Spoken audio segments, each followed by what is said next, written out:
Members of parliament from the opposition side have vowed not to attend any parliamentary sittings until their colleagues and fellow legislators Muhammad Ssegirinya of Kawempe North and Ssewanyana of Machindye West are arraigned in prominent courts of law and serve justice. This was during a press briefing at parliament this morning, where the legislators first had a private meeting excluding the media involving opposition members of parliament from different political parties, including the leader of opposition in parliament, Honorable Matthias Mpuga Nsamba. The outcomes of the closed-door meeting were expressed to the media by the opposition chief whip, John Baptist Nyambeshe. The matter is that our protest and a peaceful demonstration yesterday,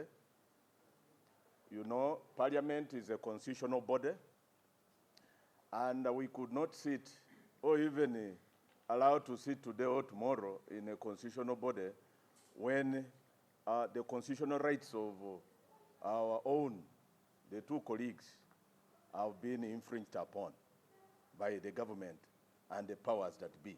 He also answered to a question as to why National Unity Platform members of parliament and its supporters were the only ones in attendance of this meeting. The chief opposition whip of the political divide, that is a government in waiting.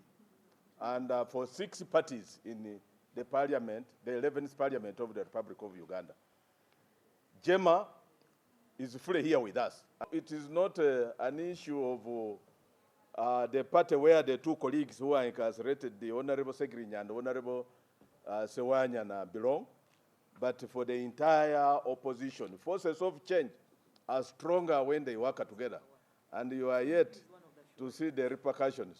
In the same line, he expounded on how long the opposition is to boycott parliamentary sittings. It's a human rights violation.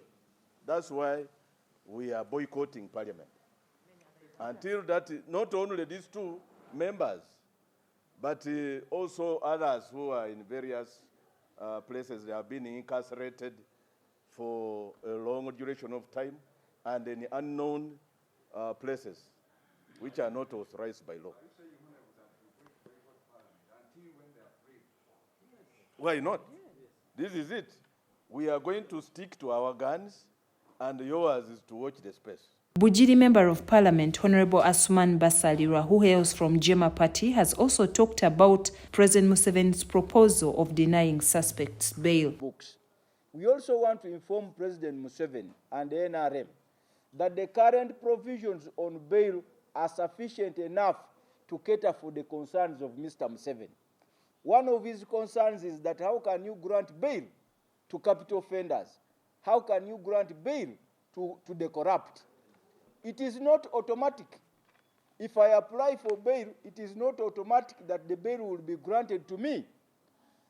The judicial officers are clothed with a lot of discretion, and they also live in society. Where circumstances don't permit, they will not grant the bail. He further showed how it will go down in the books of history if President Museveni's proposal is implemented. The NRM government will go into history as the first government in the whole world to abolish bail. Not even the Taliban government abolished bail. So they will be the first should they pursue this matter to its conclusion. Not even the military regime in North Korea. Not even the regime in Myanmar. All these regimes, at least they have preserved the bail in their books.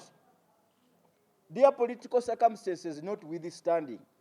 But if Museveni wants to be a champion of being unique in that respect, we will not follow him in that uniqueness. Different members of parliament have talked about their resolution in regard to boycotting parliamentary sittings. As members of parliament, we do not think we are going to sit comfortably into our chambers, and we continue addressing these issues minus getting solutions. We have addressed issues of kidnaps, we have addressed issues of brutal arrests on the floor, and it has been continuous.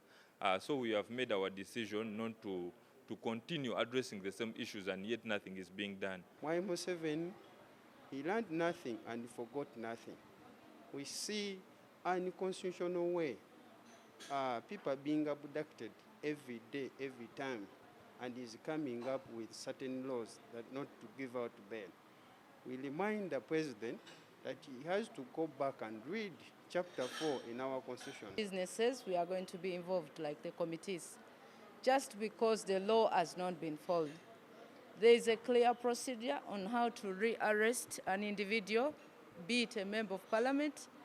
You don't just wake up and grab people while they exit from prison. We totally disagree. Okay, since they are trying to fold the law, we are not willing to go back to plenary. We are not willing to go back to parliament because under abnormal situations, you can't do normal things.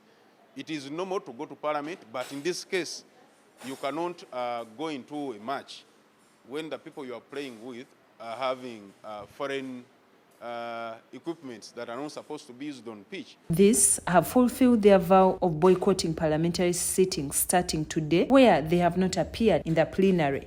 This story has been compiled by Issa Chigongo for Channel 44 Prime News.